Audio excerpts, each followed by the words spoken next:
This is a brief safety announcement. This show is a comedy broadcast. If the concept of humor or sarcasm confuses or frightens you, the exits are located at the top right of your browser window. Please use them now.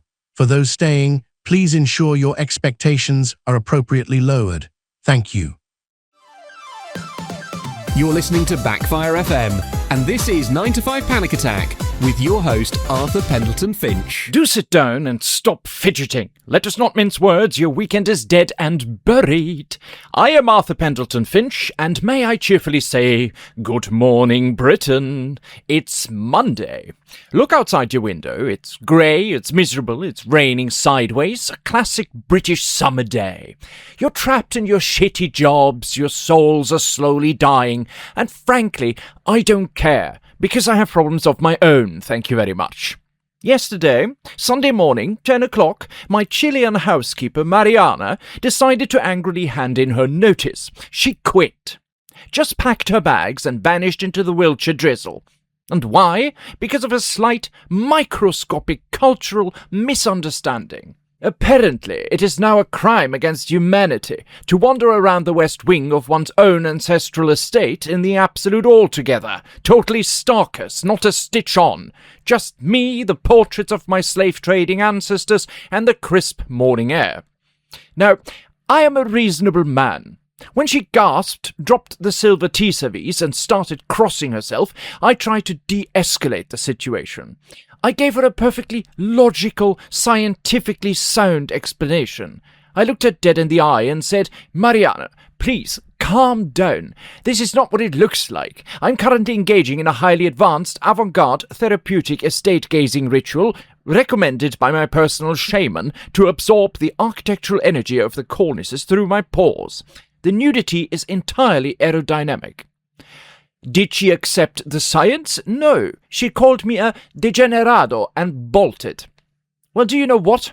Good riddance. You absolute bucket-headed simpleton. Who needs her? You think you're irreplaceable, Mariana? It's a cost-of-living crisis, for God's sake. There are millions of desperate rain-soaked peasants out there who would step over their own grandmothers to scrap my mahogany. So, let's open up the phone lines, shall we? I'm officially looking for a new domestic servant. If you want to apply, the benefits are frankly unparalleled. You will receive competitive minimum wage, 28 minutes of annual leave, and the absolute privilege of breathing the same filtered oxygen as me. Furthermore, you will get exclusive access to my leftover artisanal cheeses, provided they are less than 48% furry. And you will be granted permission to use the second-best downstairs cloakroom, provided it's a Tuesday and you don't make eye contact with a topiary. Send in your CVs if you like. If they're printed on anything less than 120 gram silk paper, I will burn them to heat my indoor badminton court. Right. Let's get some music on before my blood pressure causes an immediate localized stroke. It's a beautiful little piece about losing your dignity while clinging to a title. I give you Paper Crown. And immediately after that, we're playing a song dedicated to a horror worse than war, worse than famine, worse than even Mariana's sudden treacherous departure. It's that visceral, damp, skin-crawling tragedy that occurs when you step in a puddle on the kitchen floor immediately after putting on a fresh pair of knitwear. Here is Soggy Socks, 2 tracks, back to back, while I go and try to figure out how the kettle works.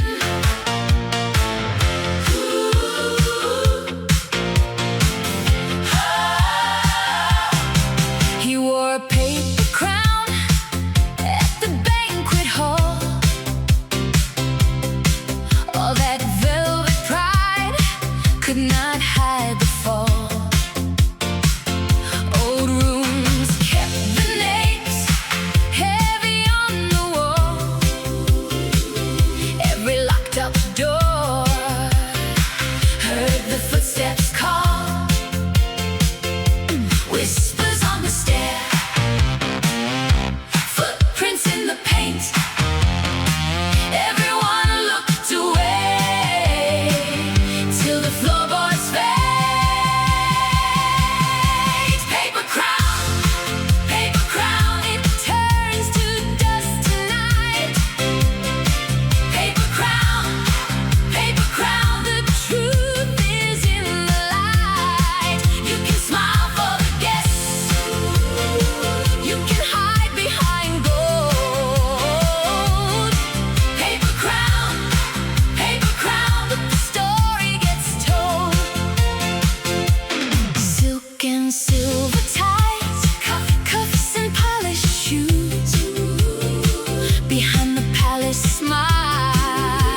Luxury isn't just about having the best. It's about tasting the unimaginable. Introducing the ultimate culinary masterpiece. 4.8 ounces of the finest, most tender, succulent lobster flesh, artfully enveloped in the smooth, creamy, unmistakable embrace of Cadbury milk chocolate. A symphony of sweet and savoury that defies expectations. An extraordinary delicacy for the truly discerning palate. Available exclusively at Harrods, London. The Cadbury Chocolate Lobster. Pure indulgence for only £399. Taste the elite. Yes, I know that, Geoffrey. Fudge off! I'm sorry. We have a message on the text board from a listener named Seamus in Muff, Northern Ireland. Seamus writes, "Hey, pal, any chance you could spice up this dreary Monday with a bit of proper Irish music? Maybe a bit of a jig to get us moving." Seamus, my dear, deluded potato-brained sweet summer child, let me answer you. Firstly, Muff. Are you pulling my absolute aristocratic leg? Muff. Who in the name of the Lord Almighty names a human settlement Muff? What was the founding father doing? Did some 17th century cartographer stumble out of a tavern, look at a damp bog and think, yes, this looks precisely like a giant overgrown pubic mound. Let's mark it down. Imagine having that on your driving licence. Imagine writing your Christmas cards, wishing you a very Merry Christmas from the deep damp heart of Muff. It sounds less like a geographical coordinate and more like a specialised category on a website my solicitor advised me never to visit again.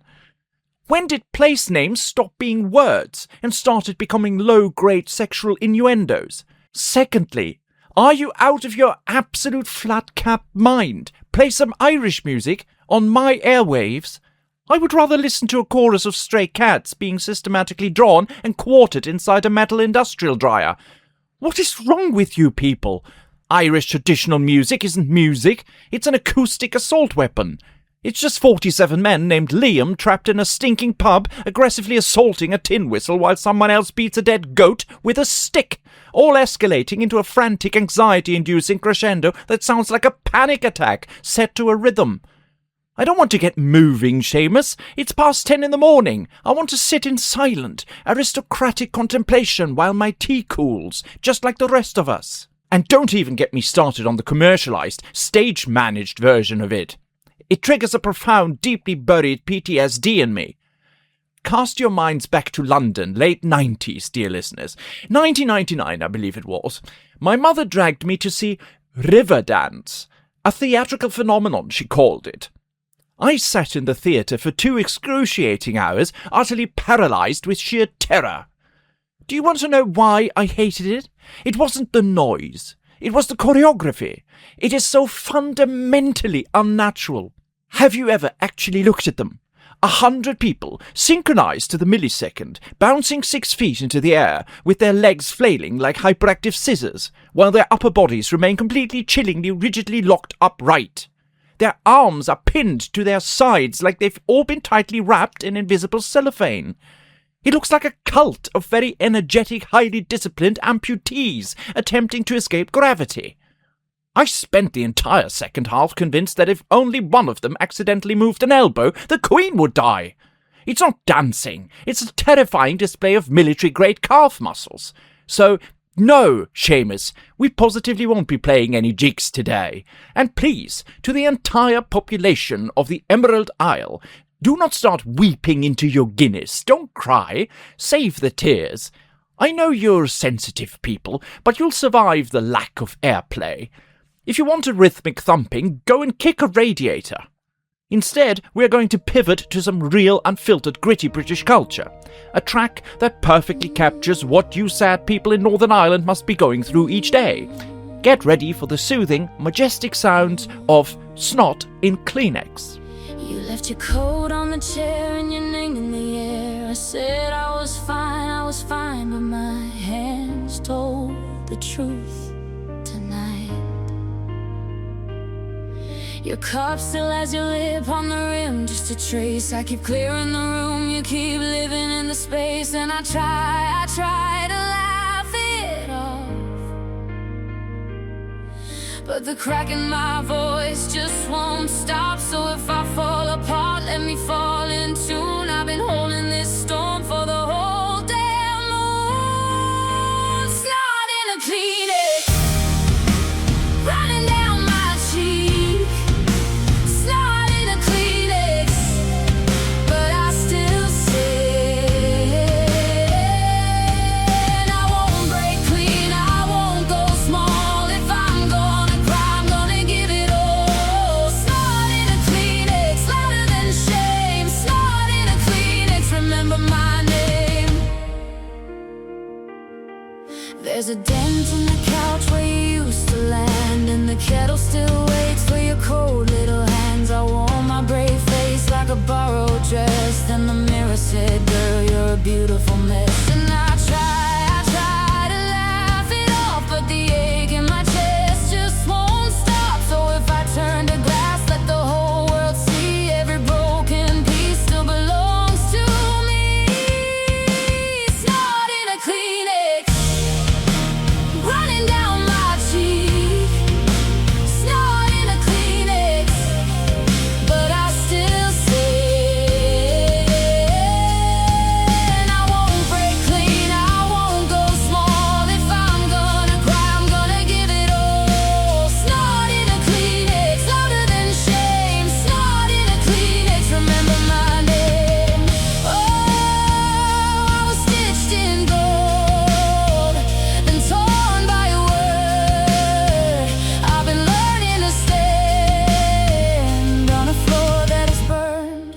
Now I want that thunder, I want that light. I want every wound to sound like victory tonight. Snot in a Kleenex, running down my cheek.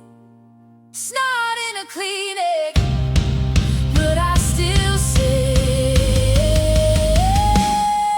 I won't break clean, I won't go small. If I'm gonna cry, I'm gonna give it all. Snot in a Kleenex, shout it in flames. Snot in a Kleenex, remember my name. Snot in a Kleenex, one more time.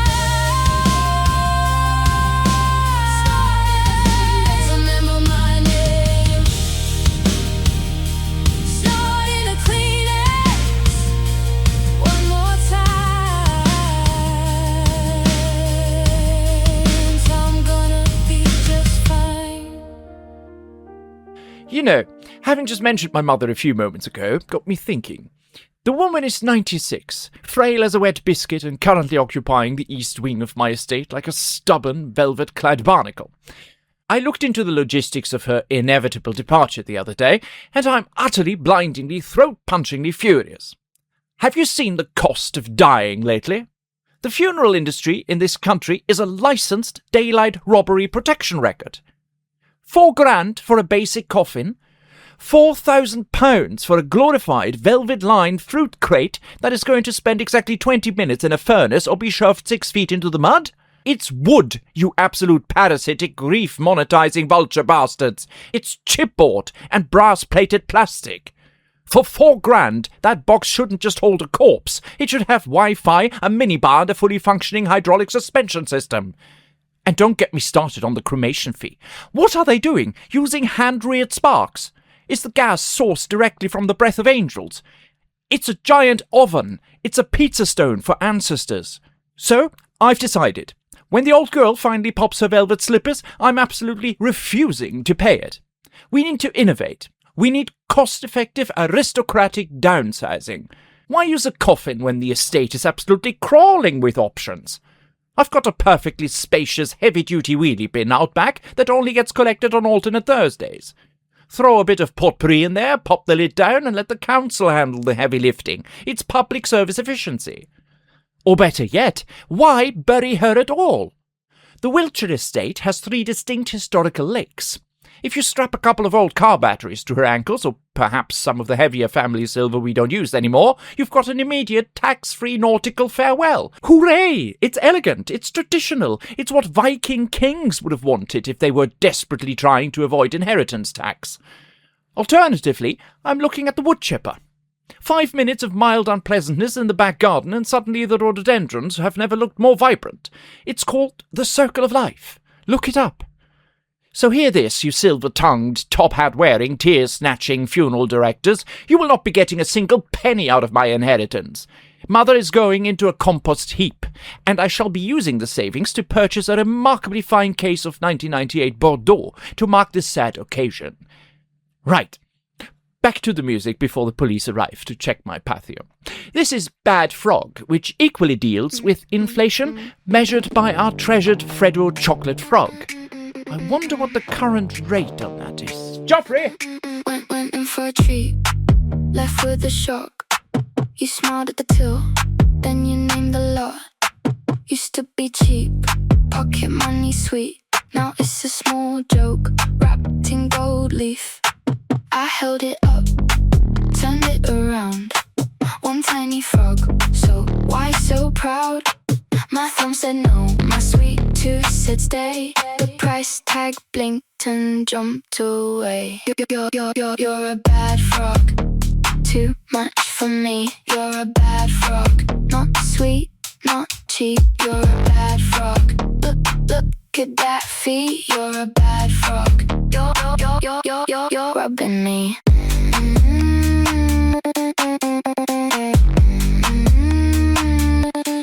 School run memories, crinkled and bright. Empty bus ride, rain on my tights. Now it's a test on the cardboard shelf. I want the frog, but I want my wealth. All that change rattling loose for one quick bite that's gone by too. I held it up, turned it around. One tiny frog, so why so proud? My thumb said no, my sweet tooth said stay. The price tag blinked and jumped away. You're a bad frog, too much for me. You're a bad frog, not sweet, not cheap. You're a bad frog, look at that feet. You're a bad frog, you're rubbing me.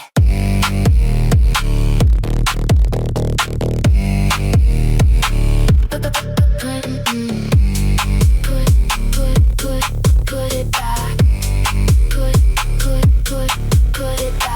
Put it back. Let it sit. I miss the days when I could split. Half of me. Now that little face cost half my way. You're a bad frog, too much for me. You're a bad frog, not sweet, not cheap. You're a bad frog. Look at that feet. You're a bad frog. You're rubbing me.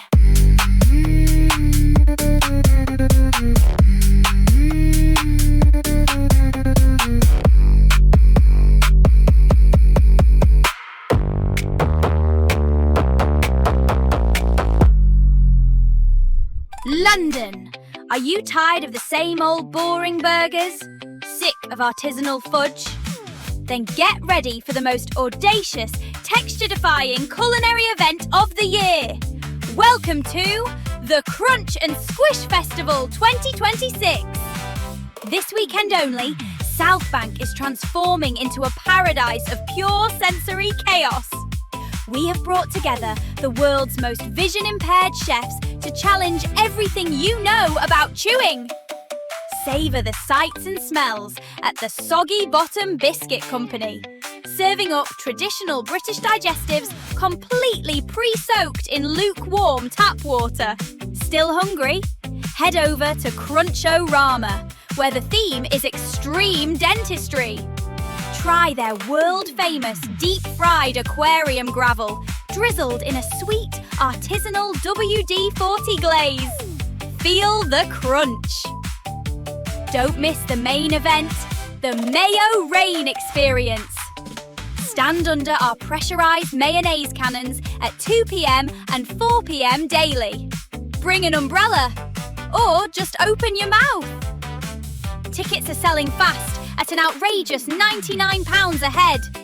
Raincoats not included. Waiver signing mandatory. The Crunch and Squish Festival. It's not just bad food, it's an ordeal. there! Sometimes I wonder, are you all entirely, fundamentally, intellectually bankrupt? Street food. You are paying £99 to stand knee-deep in mud under a leaking gazebo, eating a chemically questionable pulled pork burger served out of the back of a converted 1970s horse box by a man named Sebastian who hasn't washed his beard since the pandemic. It is literal, unpasteurized insanity. Oh, but the atmosphere is so vibrant. No, it isn't. It's crowded. It's teeming with the general public. It's a swarming, claustrophobic, flatulence-heavy sea of humanity, all aggressively jostling each other just to eat a single taco off a piece of cardboard, while grease drips down their Primark jackets. I hate crowds. I detest people. And I particularly hate people who queue for 45 minutes to eat food with their hands like medieval serfs who haven't discovered cutlery yet. If I wanted to eat dirt while surrounded by crying children and aggressively loud acoustic guitar music, I'd move into a ditch. No, thank you. If one wishes to celebrate the summer, one does it with dignity, exclusivity, and a complete absence of the working class. In fact, this coming weekend, I shall be avoiding the great British public entirely. A few of my closer, obscenely wealthy companions, and by that I mean the Duke of Marlborough and a couple of oil oligarchs who owe me a favour, are boarding my private Gulfstream G650. We are flying directly to a completely secluded, heavily guarded private beach party in Kamchatka. Now that is a party. No hipsters, no queues, just sub-zero volcanic coastlines, premium beluga caviar served off the backs of endangered sea otters, and a roaring bonfire fueled entirely by expired sovereign bonds. It is pristine, it is elite, and best of all, the nearest member of the middle class is approximately 4,000 miles away, frozen solid in a Siberian gulag. Which brings us beautifully to our final track of the morning, a song that perfectly encapsulates the absolute unbridled joy of fleeing you people at 40,000 feet. Turn the volume up, you delightfully impoverished simpletons. Here is Let's Party Kamchatka. Goodbye to you all. Do not try to choke on your artisanal street kebabs before next Monday. I am Arthur Pendleton-Finch, and may I say toodaloo, Britain, and indeed, good luck.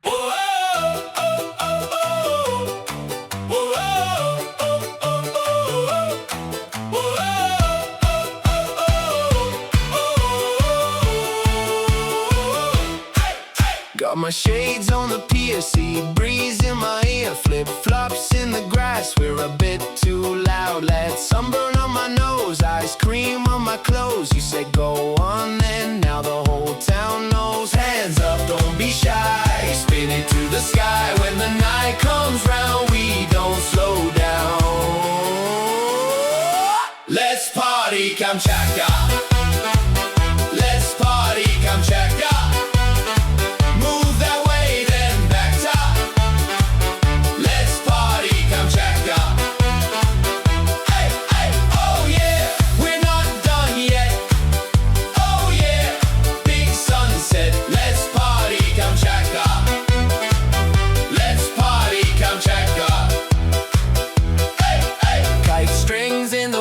Got your mate joining in, Pim's cup, paper plate, laughing at the gate. Balalaika rings like 100 strings, you and me front row.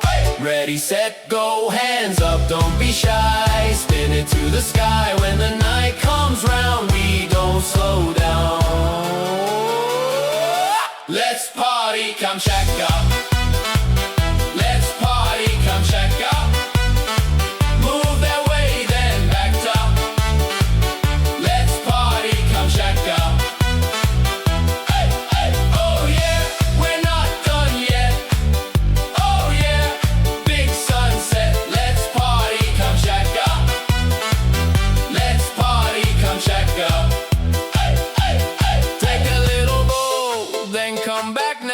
Salt on your lips, sun on your hips. One more shout.